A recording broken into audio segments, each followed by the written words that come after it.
Alright, okay. Saya recap balik. Okay, bab 1, konsep asas pemikiran computational. Okay, dengar tak? Dengar. Okay, Baik, Go. okay. So dalam konsep asas pemikiran computational ni ada dua perkara yang perlu kamu ambil perhatian, iaitu nombor 1, pembangunan atur-cara. Ya, yang ada 5 fasa pembangunan atur-cara tu. And then yang kedua, okey, dalam fasa-fasa tersebut, sekejap ya, ibu nak tengok.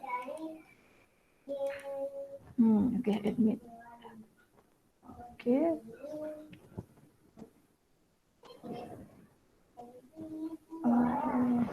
Mana dia? Editor.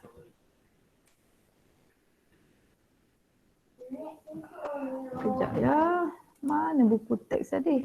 Okey, nampak buku teks tadi? Nampak tak buku teks? Okey. So tadi saya dengar ada orang masuk, saya kena accept dulu. Kalau tidak kan dia tak boleh masuk.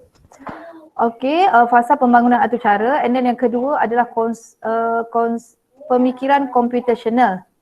Di mana pemikiran computational ini, teknik pemikiran computational ini sudah pasti akan diaplikasikan dalam setiap fasa ni lah. Okey, so fasa pertama. Okey, fasa pertama ni ya. Okey, cikgu ulang sikit. Pembangunan atur-cara ada 5 fasa. Kita mula dengan fasa analisis masalah, kemudian fasa reka bentuk atur-cara, fasa pengekodan, fasa pengujian dan penyah perpijatan, dan last sekali adalah fasa dokumentasi. Okey, dalam fasa analisis, okey, apa yang perlu kita buat? Ini sepatutnya kamu dah tahu dah, fasa analisis ni kita buat apa. Okey, dalam fasa analisis ni kita kena kenal pasti masalah. So dari segi apa? Keperluan sistem kita, masalah kita apa? Apa yang kita nak bangunkan? Apa yang kita nak selesaikan? Okey, sebagai contoh, kita nak bina atur-cara kira luas dan perimeter sebuah padang. Itu kita punya masalah. Kemudian apa lagi dalam fasa ni yang kita buat? Kita kena tahu keperluan sistem. Okey, maksudnya kita kena guna apa? Komputer yang jenis apa? Apa spek komputer yang perlu kita gunakan untuk kita nak bangunkan kita punya atur-cara tadi. And then yang ketiga, kita perlu fikirkan perisian. Perisian apa yang kita nak gunakan untuk membangunkan atur-cara tersebut. Itu dalam fasa analisis masalah. Okey, dalam fasa analisis masalah ini, ketika kamu nak menyelesaikan masalah, kamu gunakan teknik pemikiran computational, iaitu teknik leraian. Okey, teknik leraian ni apa dia? Okey, masalah besar kita nak kira luas dan perimeter padang. Itu masalah besar kita. Daripada masalah besar tu, kita nak leraikan dia kepada masalah-masalah kecil. Okey, masalah kecil yang pertama, kita dah kenal pasti macam mana kita nak kira luas padang tersebut. And then yang kedua, masalah lagi yang kita hadapi, macam mana kita nak kira perimeter padang. Itu adalah masalah-masalah kecil yang kita telah kenal pasti dalam teknik leraian. Itu secara basic ya. Ni kamu boleh baca ni. Inilah yang kita bincangkan ya. Ni. Okay, saya kena tengok lagi siapalah yang masuk.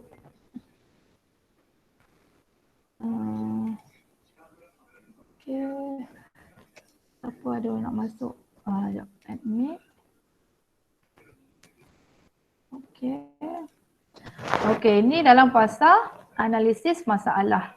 Okay, kita gunakan teknik leraian di mana masalah besar kita pecahkan kepada masalah-masalah yang kecil ya. Okay, kemudian kita pergi ke fasa reka bentuk atur-cara. Ini adalah fasa kedua. Okay, dalam fasa ini apa yang kita buat? Okay, nombor 1, kita mula menulis pseudocode. Okay, yang kedua, kita mula melukis tata alih. Yang ketiga, kita mereka bentuk antara muka pengguna. Okay, ada lagi orang nak masuk? Okay, tak ada. So sekarang dah 33. Okay, terima kasih ya. 33. Okey, ini dalam fasa reka bentuk atur-cara. Okey, dalam fasa reka bentuk atur-cara ini, apa teknik pemikiran computational yang kita guna? Apa dia? Siapa yang dah baca tadi? teknik pemikiran computational yang kita guna dalam fasa kedua ini? Ada Teknik pengecaman corak. okey. Okey, teknik pengecaman corak. Kemudian kita guna apa lagi? Teknik apa? Teknik apa? Boleh respon Teknik tak? peniskalaan. Okey, teknik peniskalaan dan last sekali kita guna teknik apa? Pengitlakan. Okey. Penyitlakan. Okey, bagus. Peritlakan. Okey, dalam fasa kedua ini kita telah mengaplikasikan 3 teknik pemikiran computational iaitu teknik pengecaman corak, okey, teknik peniskalaan dan peritlakan. Okey, dalam teknik pengecaman corak ini apa yang kita buat? Okey, kamu tengok tadi. Dia sebenarnya dia ada kaitan dengan fasa pertama. Fasa pertama tadi kita gunakan teknik leraian. Kita dah pecah-pecahkan masalah kita kepada masalah-masalah yang kecil. Kemudian pergi ke fasa 2, masalah-masalah kecil tadi itu kita kena camkan corak dia. Okay, kalau kamu tengok kat sini, masalah kecil kita kira luas padang bola. Kemudian masalah yang lain, kecil yang lain adalah kira parameter padang bola. So di sini, bila kita camkan corak dia, input yang diperlukan panjang dan lebar. Okey, dari segi input, kita dapat kenal pasti corak yang sama dari segi input. Tahu tak input tu apa? Pemboleh ubah yang kita nak masukkan nanti, nak kira luas padang bola dan perimeter padang. Ini sama. Kalau nak kira luas padang, kita kena gunakan panjang dan lebar. Kalau kita nak kira parameter padang, sama juga. Kita perlu gunakan panjang dan lebar. Ini adalah dua benda yang sama. Okey. Jelas tak kat sini? Jelas. Okey kamu dapat sebab dia ada kaitan tadi. Okey, apabila kita dah cam corak yang sama, apa yang kita kena buat? Kita masuk pula teknik peniskalaan. Okey. Dalam teknik peniskalaan ini, apa yang kita buat?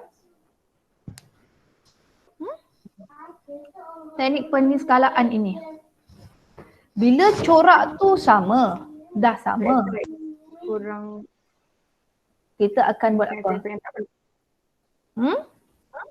Ini ada aspek-aspek yang kurang penting.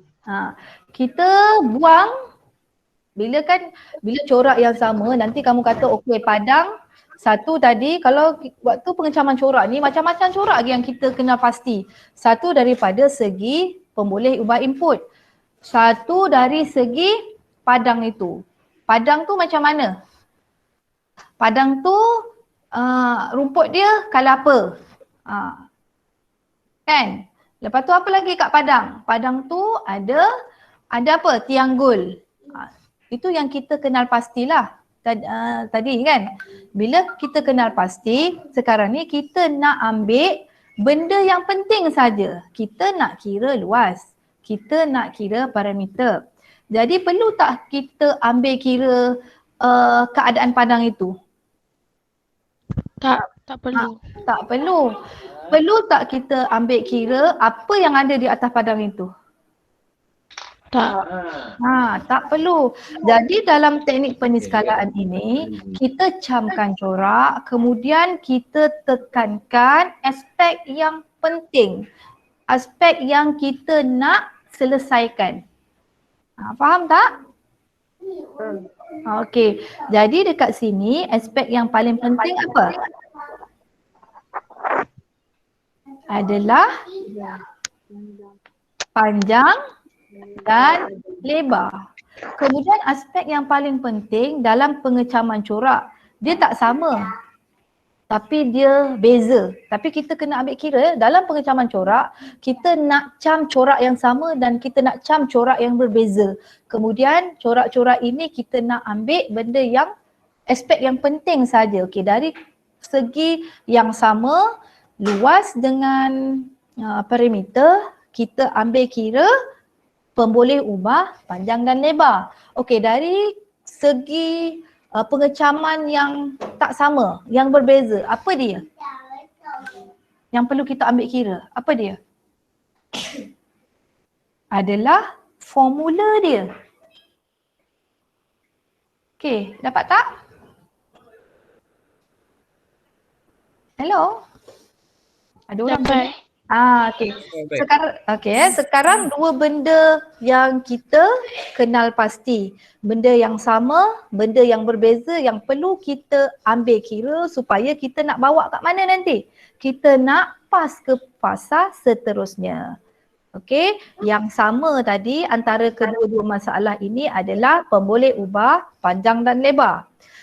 Yang berbeza yang kita ambil kira yang pertama adalah formula luas padang. Yang kedua adalah formula parameter padang. Okey?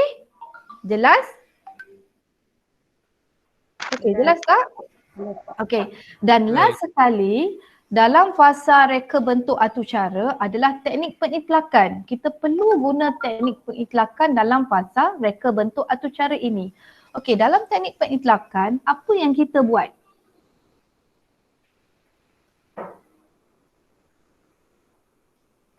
Hasilkan modul bagi menyelesaikan masalah yang serupa. Kita hasilkan modul untuk selesaikan masalah yang serupa. Okey, jadi kita kena buat apa? Kita kena buat apa? Kita kena bina sudukut dan apa? Catat alih. Dan catat alih. Ini adalah dalam fasa reka bentuk. Kamu kena buat bila kamu dah sampai teknik peniskalaan, kamu dah kenal pasti apa aspek yang penting, kamu perlu hasilkan sudukut. Daripada sudukut itu, kamu kena tukarkan dia kepada catat alih supaya kita nampak perjalanan atur cara kita. Okey? Boleh tak? Boleh. Okey. So setakat ini kalau dalam teknik peniskalaan dalam fasa reka bentuk atur cara, okay, senang saja dia punya sudukut. Firstly mula, okay, kemudian kita masukkan panjang, kemudian kita kira. Okay, masukkan panjang ini kita dah camkan dia dalam teknik pengecaman corak kan. Panjang, lebar, benda yang sama kan. Luas pun pakai pemboleh ubah panjang dan lebar, perimeter pun pakai panjang dan lebar. Okey, kamu nampak tak? Kenapa kita guna teknik itu? Sebenarnya dia ada kaitan. Kemudian kita kira ini adalah proses. Okey, kita perlu kira benda yang berbeza. Tadi kita ambil dari mana tadi? Teknik peniskalaan, benda yang berbeza yang kita tekankan. Satu, luas dan lagi satu, parameter. Nampak? Okey. Kita buat proses di sini, kemudian kita papar. Okay, kita nak paparkan output kita nak papar luas padang, nak papar parameter padang, kemudian kita tamat. Ini adalah sudukut dia. Okey, sangat senang. Okey, daripada sudukut tadi, kalau mula dengan tamat, dia punya simbol mesti sama, oval. Ni, mula, tamat. Faham? Kita tukarkan balik sudukut ini jadi kepada catat alih. Kemudian masukkan ialah input. Input dia mesti macam ni, segi 4 selari. Saya nak tengok ada siapa yang masuk tak? Okey, tak ada. Okey. Kemudian masukkan panjang. Okey, simbol untuk input dan output adalah sama. Nampak okey. So sekarang ni kira ni adalah proses. Bila proses kita kena buat kotak macam ni. Okey, jelas tak? Jelas tak? Jelas. Okey, kamu boleh juga kamu combinekan kotak ni, buat besar sikit sampai bawah sekali je kotak ni. Kira luas, ni kotak untuk proses, untuk mengira. Ini kan dia asing-asing. Kat depan tak ada. Tak nampak? Tak. Semua orang nampak tak? Nampak ke? Nampak cikgu. Siapa yang tak nampak tu? Nampak ke? Saya rasa mungkin yang cakap tak nampak tadi, line dia tak clear, line dia tak kuat. Jadi dia masih loading lagi, jadi dia tak nampak apa yang cikgu present ni. Okey, tapi tak apa, nanti yang tak nampak tu kamu boleh ulang balik sebab cikgu dah record pengajaran kita. Okey. Kita boleh sekalikan ni. Kita tak perlulah kita asing. Tapi yang ini dia asing supaya dia nak buat satu-satu. Kalau kita sekalikan ni, kita buat satu kotak besar, masukkan kira luas padang, kira luas perimeter pun boleh diterima. Apabila kita dah kira, kita kena paparkan. Paparkan luas padang, paparkan perimeter padang, kemudian tamat. Okey. Boleh? Boleh tak? Boleh ke? Boleh cikgu. Okay. Itu adalah fasa kedua. Okey, sebelum tu ni nyatakan maksud bagi simbol carta alih. Okey, yang ni. Yang ni nombor satu oval ni simbol untuk? Siapa boleh respon? Mula dan tamat. Yes, bagus. Mula dan tamat. Kemudian yang ini, segi empat selari ni adalah? Ni. Simbol untuk apa? Yes, bagus. Input output. Okey, bagus. Kemudian yang kotak ni? Simbol untuk? Proses. Ya? Yes, bagus. Proses. Inilah di mana formula-formula kita masuk dalam ni ya. Dan last kali ini diamond ini adalah simbol untuk? Pilihan. Ya, bagus. Pilihan. Saya ni kan saya tak kenal siapa yang respon. Tapi tak apalah, bagus ya. Maksudnya pandailah. Pandai cikgu Junainah ajar kamu. Kamu ingat. Ini pembelajaran lepas. Okey, kemudian kita jawab ni sikit. Apakah sudokod mempunyai cara penulisan piawai? Berikan alasan kepada jawapan anda. Ni soalan kebat ni. Ada tak piawai untuk kita nak buat sudokod?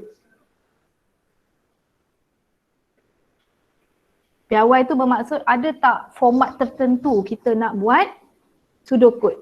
Siapa boleh respon?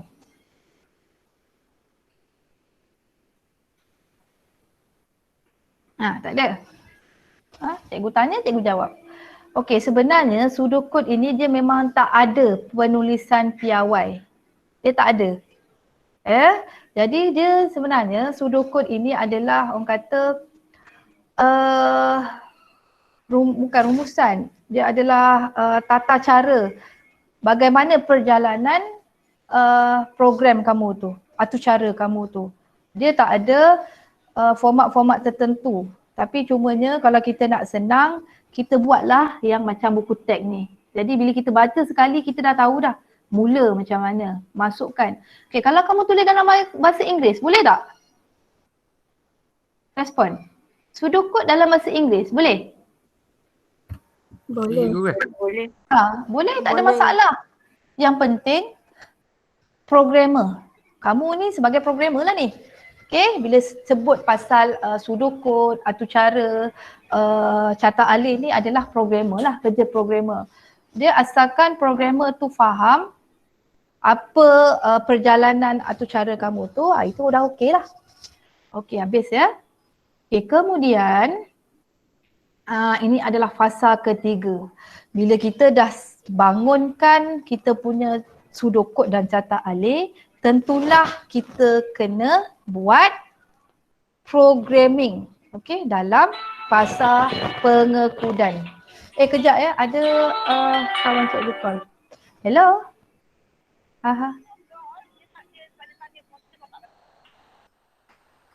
Kak, saya sebenarnya laptop saya baru elok, baru ambil pagi ni.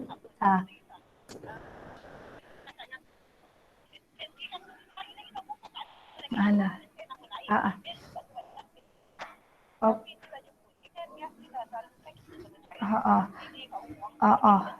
Tak apa Kak, saya ada kelas online ni.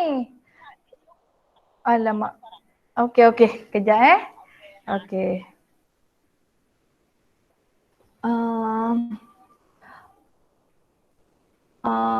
Kejap.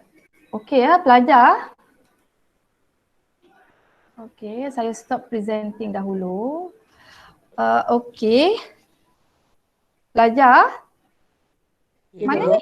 Okey, sekarang ni kamu boleh tak baca dahulu kemudian cikgu terangkan sebab cikgu ada benda urgent, cikgu kena call pengetua sekejap. Saya tak tahulah apa benda yang urgent sangat. Kemudian nanti saya masuk. Lagi 5 minit saya masuk. Boleh? Boleh ke, boleh ke? Okey. Boleh cikgu. Okey, Boleh. fasa pengekodan, fasa pengujian dan penyah perpijatan dan last sekali adalah fasa dokumentasi. Kamu baca sekali imbas, kemudian nanti saya senang je saya terangkan dengan cepatlah. Baik ke? Okey, saya stopkan dulu ni record, kemudian saya stop kemudian. Boleh respon? Boleh. Boleh ke? Minta maaf banyak iklan. Okey, banyak iklan. Minta maaf Okey, lagi sikit je. Kita nak habis ni fasa pengekodan, saya akan pergi dengan lebih cepat. Dia senang je faham. Okey, dalam fasa pengekodan ini apa yang kamu buat? Kamu kena bina atur cara.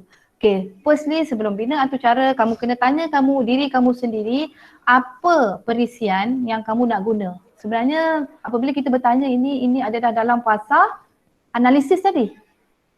Okey, sekarang ni kita dah tetapkan kita guna atur cara Python. Okey, kemudian kita buat kod atur cara berdasarkan pseudocode dan catat alih yang kita bina. Okey, faham ya? Faham? Okey. Okey, dalam fasa pengekodan ini macam biasa kita mesti guna teknik leraian dahulu. Apa yang kita nak leraikan tadi? Kita nak leraikan masalah besar kita tadi. Masalah besar kita kali ini dalam fasa pengekodan ini adalah masalah menulis kod atur cara untuk input, untuk proses dan untuk output bagi kira luas dan parameter padang tadi.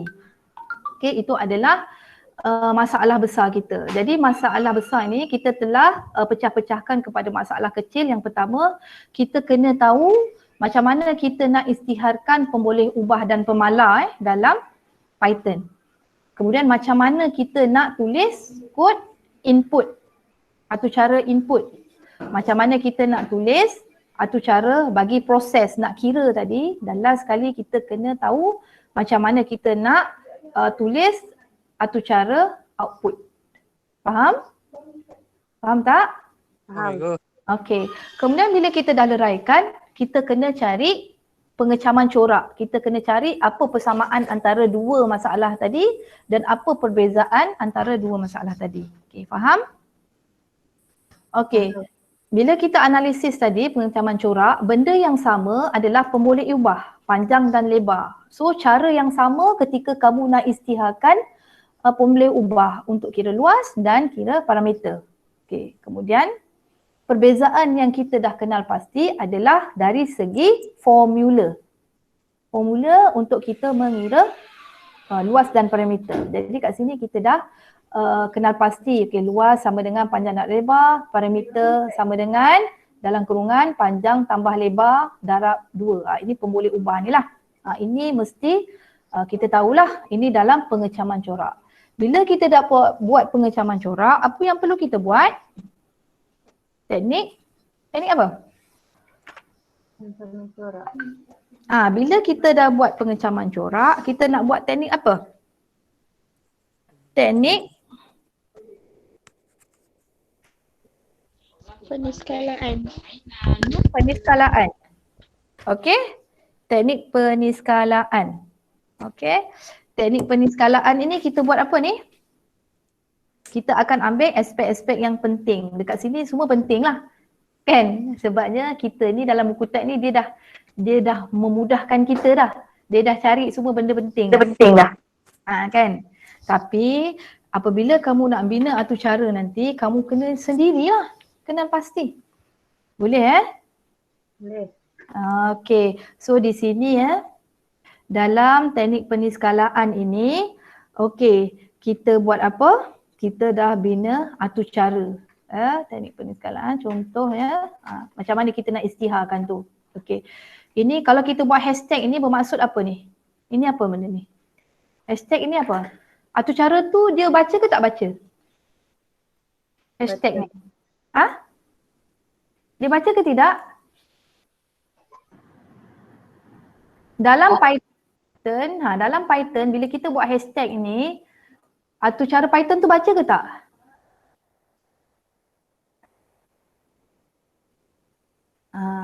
Atur cara Python dia tak baca. Kenapa perlu kita buat hashtag ni cikgu? Sebab cikgu dah record ke? Tak ada. Cikgu. Okey dah. Okey. Jadi kesian kawan yang tak dapat masuk tu. Okey, kenapa kita buat hashtag ini? Sebenarnya kita buat hashtag ini supaya memudahkan pengatur cara, programmer tahu apa benda ni. Perlu buat hashtag ni sebab kamu nanti akan berkolaborasi dengan programmer yang lain. Sebab kalau dalam situasi yang sebenar bila kamu bekerja ramai programmer. Jadi kamu tim programmer mana? Jadi bila kita dua tim, bila kamu tak ada, programmer yang take over kamu punya atur cara ni dia faham. That's why kita kena buat hashtag ni. Ini adalah dokumentasi. Nanti kita akan belajar dalam fasa yang last kali. Okey. Ini adalah cara macam mana kita nak isytiharkan pemboleh ubah. Okey, pemboleh ubah dia senangnya panjang. Panjang ialah macam ni je lah. Panjang. So ini cara macam mana kita nak buat input. Atur cara untuk input. Okay. Float ini apa maksud dia float? Float apa maksud? Float, ingat tak lagi float? Kelas, ingat tak lagi float? Float tu untuk buat Python kan? Ya, untuk buat Python. Kenapa kita guna float? Okay. Cikgu tanya, cikgu akan jawab. Okey, float ini kita nak masukkan data yang ada perpuluhan. Kan? Bila kita, kalau secara logiknya, bila kita kira padang, dia tak akan dapat solid nombor. Dia tak akan dapat nombor bulat, betul tak? Cikgu.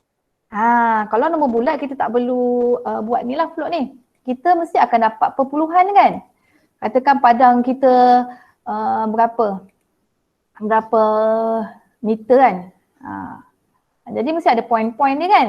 Dia tak akan dapat benda yang nombor bulat. Jadi kita macam mana kita nak isytiharkan input. Kalau kita nak masuk nombor perpuluhan, kita buat panjang sama dengan float. Kemudian kita buat dalam kurungan input. Input ni bermaksud kita kena masukkan pemboleh ubah. Apa-apa pemboleh ubah panjang nanti. Kemudian yang ini kita buat lagi kurungan. Apa yang kita kena masuk? Masukkan panjang. Kemudian kita kena double quote ini tutup untuk masukkan ni. Kemudian kita tutup untuk input ni. Ini adalah atur cara input. Faham tak? Okay, so sama juga dengan ni. Lebar pun macam sama. Cumanya lebar sama dengan, ini pemboleh ubah sama dengan input masukkan lebar. So kalau kamu tertinggal satulah simbol-simbol ni, dia akan ada error dekat kamu punya programming nanti. Jadi kamu kena betul-betul lah. Dan di situ nanti kamu kena kenal pasti ralat apa yang timbul, ralat apa yang terpapar. Kalau kamu tersalah bagi simbol-simbol ni. Okey. Kemudian dalam proses pula, macam mana kita nak buat kod atur cara nak kira. Kira luas, kira parameter. Senang saja. Luas, pemboleh ubah luas sama dengan panjang. Panjang yang kita dah isytiharkan tadi dalam input tadi. Panjang, darat, lebar, nampak? Kemudian parameter, pemboleh ubah parameter sama dengan panjang, dalam kurungan panjang tambah lebar, so darab 2.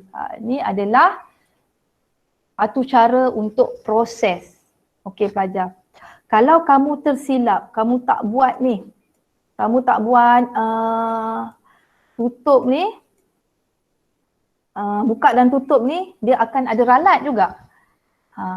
Nanti akan timbul ralat. Itu dalam fasa seterusnya lah. Okey, dan kemudian macam mana atur cara untuk output? Output untuk kita paparkan nilai yang tadi tu. Nilai luas dan parameter yang telah kita masukkan tadi. Okay, so inilah dia. Okay, faham tak? Setakat ni faham? Faham. Faham Cikgu. cikgu. Kan, jadi bila kamu dah faham dia mudahlah. Itu dalam fasa pengekodan, kamu dah tahu macam mana kamu nak buat, atur cara untuk input, atur cara untuk proses, atur cara untuk output. Okey, kemudian apabila kamu dah siap kamu punya atur cara, kamu perlu run. Kamu perlu uji. Bila uji, kalau ada ralat, kamu kena baiki ralat tersebut yang kita panggil penyah pijatan. Okey, faham tak? Faham tak semua? Faham cikgu. Okey. Dalam fasa keempat ini, apa yang kamu buat? Kamu akan uji atur cara. Dan kamu akan kesan ralat yang ada lah. Ralat yang timbul waktu kamu run. Kemudian apabila kamu dah nampak ralat, atur cara kamu tak boleh baca, jadi kamu kena selesaikan. Ya, selesaikan ralat-ralat itu. Okey, sebelum itu kamu kena kenal pasti apa ralat dia. Kita ada 3 jenis ralat, iaitu ralat sinteks, ralat apa lagi? Masa larian. Masa larian, kemudian adalah ralat logik. Okey, ralat sinteks ni macam mana? Macam mana kamu boleh kenal pasti itu adalah ralat sinteks? Okey, ralat sinteks berlaku apabila bahasa pengaturcaraan dia tidak betul. Okey, contoh yang macam bracket tadilah. Kamu tertinggal bracket. Kamu tertinggal double quote. Dia akan wujud ralat sinteks. Okey. Ralat sinteks wujud apabila programmer dia apa? Dia apa? Dia tersalah masuk simbol-simbol. Dia tertinggal. Boleh? Syntax error. Okey. Kemudian ralat masa larian. Bila kita nak tahu itu adalah runtime error. Okey, runtime error ini berlaku apabila kita masukkan data tu tak tepat dengan apa yang kita minta. Okey, dan menyebabkan kita punya programming ni dia berhenti secara tiba-tiba. Dia akan keluarkan mesej runtime error. Itu adalah ralat masa larian, bermaksud pemboleh ubah kamu tak sama. Okey. Dan yang ketiga, ralat logik. Bila dia berlaku ralat logik? Okey, ralat logik berlaku apabila kamu apa? Silap masukkan formula. Dia tetap baca. Atur cara kamu tetap boleh baca tetapi output dia tidak betul. Bila output tu tak betul, bermaksud itu adalah ralat logik. Dia memang logik. Boleh run, boleh dapat output tapi output dia tidak betul. Ini disebabkan oleh formula yang kita masukkan tu salah. Mungkin kita nak buat star adalah darab kan? Kita terbuat tolak ke, kita terbuat tambah ke, still boleh baca atau cara itu boleh baca tetapi output dia adalah tidak benar. Boleh tak? Respon sikit. Boleh cikgu. Boleh cikgu. Okey, dalam fasa ini sama. Okey, bagus. Dalam fasa ini sama juga kita buat, kita nak cari ralat. Kita kena cari ralat macam biasa, kita kena gunakan teknik leraian. Okey, masalah besar kita apa? Masalah besar kita nak uji atur cara. Okey, kita nak uji apa? Satu, kita nak uji pemboleh ubah. Kemudian kita nak uji apa? Kita nak uji kod input. Kita nak uji kod proses, kita nak uji kod output, kita nak kesan ralat dan kita nak baiki ralat. Itu adalah masalah-masalah besar yang telah dikecilkan lah. Masalah yang kita dah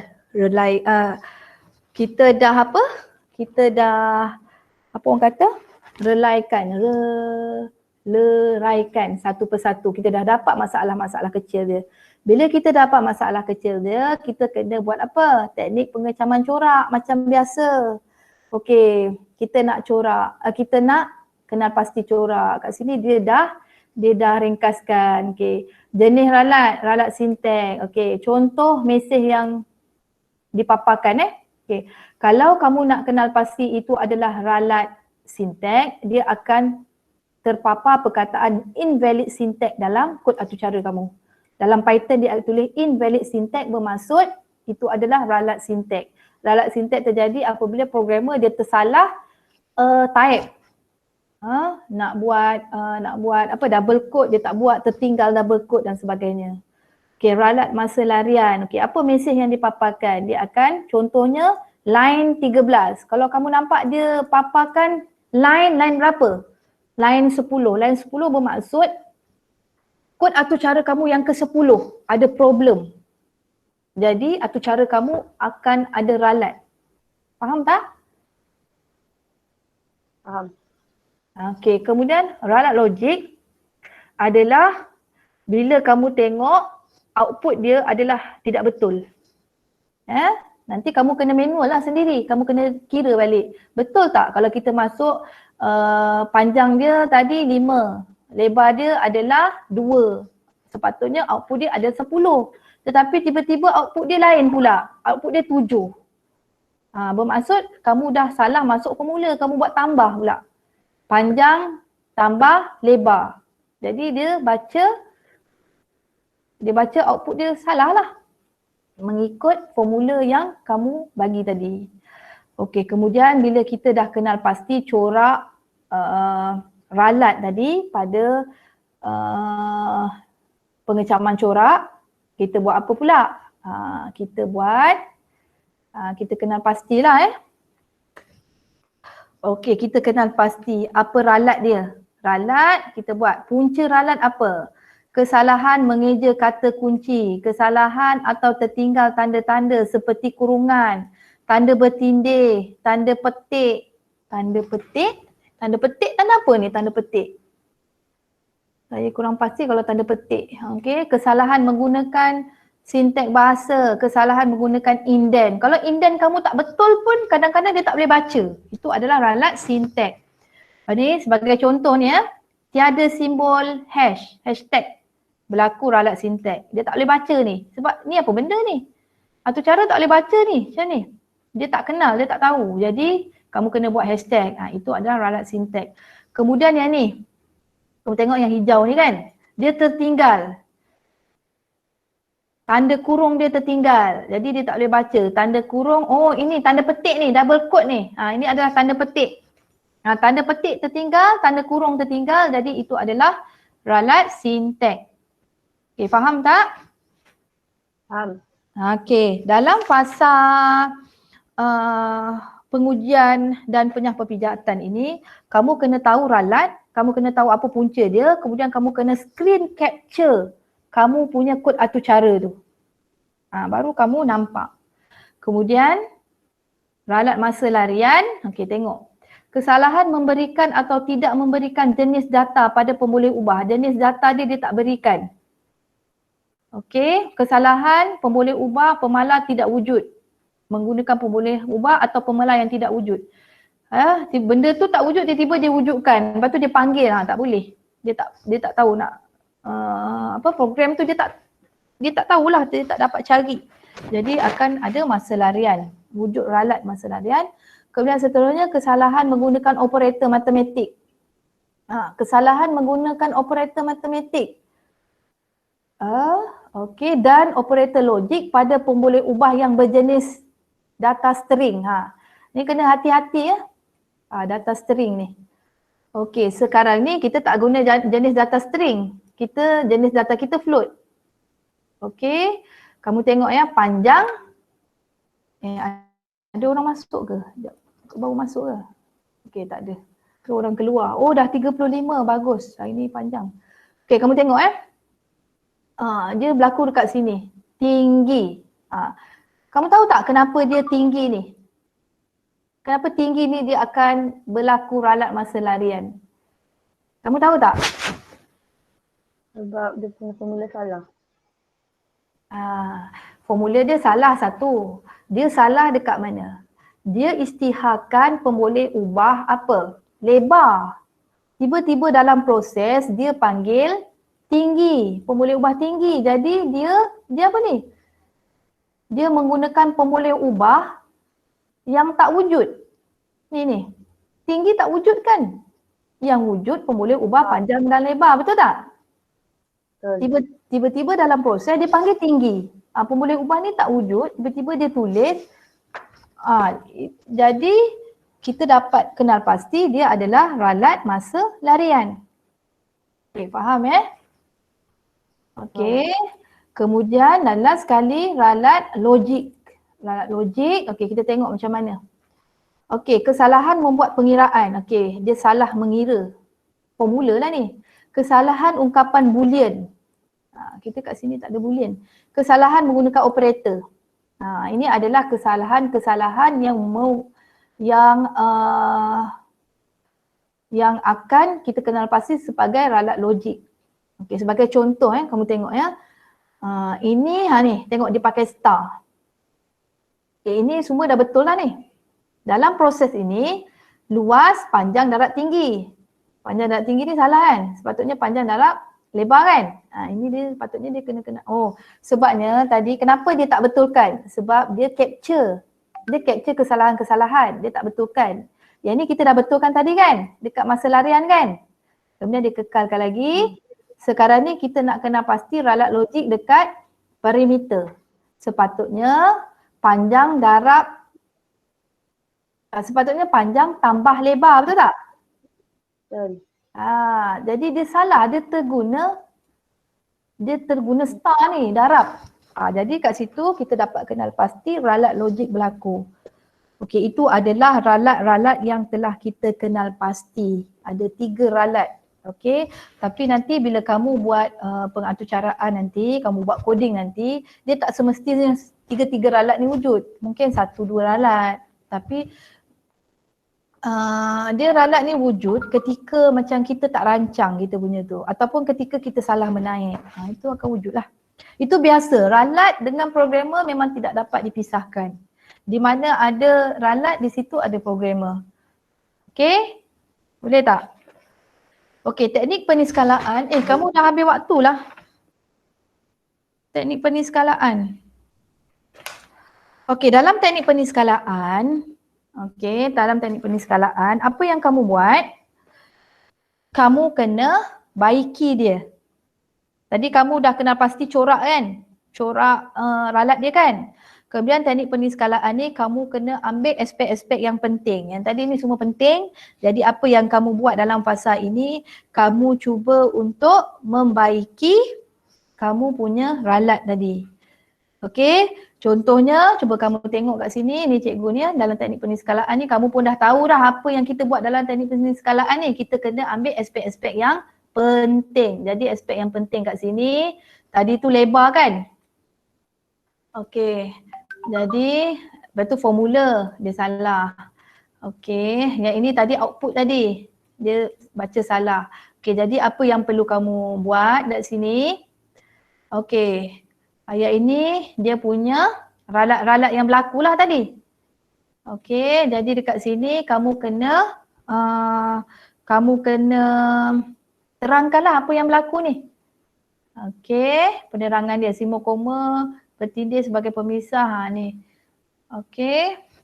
Kemudian apabila kamu dah betulkan kamu punya program kamu tu.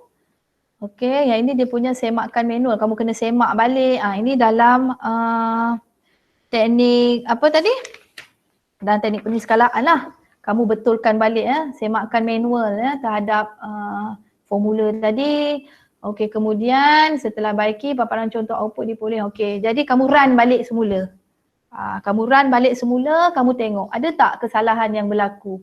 Kalau kamu nampak, ni kita dah baiki. Kemudian contoh dia keluar macam ni, ini dah cantik lah. Dia semua boleh baiki, tapi kamu perlu ingat, kamu kena semak balik dia punya output. Betul ke tidak? Contoh ni, 2, panjang 2, lebar 3. Sepatutnya kalau luas 2 kali 3, 6, betul. Kalau parameter padang, dia macam mana? 2 tambah 3 adalah 5. 5 kali 2 adalah 10. Jadi betul lah. Ini adalah output yang betul. Kod atau cara yang bebas daripada ralat. Okey? Okey kelas? Boleh. Lepas ni siapa Boleh. ke? Diorang pakai mic ke? Cikgu pakai mic ke? Tak pasti lagi cikgu. Cuba kamu tengok-tengok kamu punya ni. Boleh tak cikgu habiskan sampai ni je dulu? Cikgu tak bisa lagi. Tak boleh tahu Cuba kamu check kamu punya WhatsApp ke, check sikit. Cikgu ambil sepeluang sebabnya tadi bila saya Cikgu tak check apa-apa. Okey. Lepas ni subjek apa? Geografi. Geografi dengan cikgu? Dengan cikgu apa? Masyita. Cikgu Masita. Okey, cikgu tak ada cakap apa lagi Okey, sekarang ni kita tengok dalam teknik pengitlakan apa yang dia buat.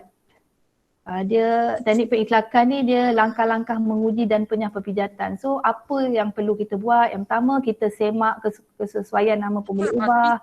Apa? Mana? Balik kan? Dah ke? Pusing mak.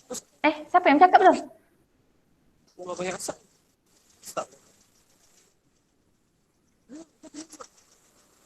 Terus je mak. Siapa punya tu? Tolong tutup dia punya ni. Speaker. Sound tolong tutup kejap. Okey, langkah-langkah dalam teknik pengitlakan. Okey, langkah penyah perpijatan secara manual. Okey, kamu kena semak secara manual dulu. Semak balik, betul tak pemboleh ubah, betul tak syntax code, betul tak logik dan susunan kod-kod arahan yang betul tak formula, kemudian gunakan sampel data untuk kita uji. Ini dalam semakan manual. Kan? Secara manual. Kemudian dalam teknik pengitlakan, semasa kita buat pengujian penyah perpijatan, kita kena uji kita punya kod atau cara. Bila kita menguji kod atau cara, apa yang kita kena buat? Laksanakan atau cara. Maksud kita run atau cara. Kemudian kita baca dan faham ralat yang wujud. Kemudian kita kenal pasti lokasi ralat dan kita baiki. Kita tengok line keberapa yang salah dan seterusnya. Kemudian kita ulang balik, kita run balik. Lepas tu kita buat langkah A, baca, kemudian langkah C sehingga tiada ralat, kemudian kita semak output dia. Ini adalah langkah-langkah untuk menguji penyah perpijatan Kita kena uji secara manual dan kita kena uji menerusi kod atau cara tersebut. Faham? Faham kelas? Faham tu. Okey, so saya tinggal sampai sini dulu. Saya tinggal sampai sini dahulu. Apa yang saya nak, cuba kamu pergi muka surat 18. Okey, nanti senang Biarkan dulu. Kita buat sampai pengujian dan penyah perpijatan, dokumentasi itu kemudian. Muka surat 18. Muka surat apa ni? 17, okey 18. Aktiviti 1, okey. Okey, kamu tengok mengimplementasi pemikiran komputasional dalam pembangunan atau cara. So, yang ini dia punya case dia.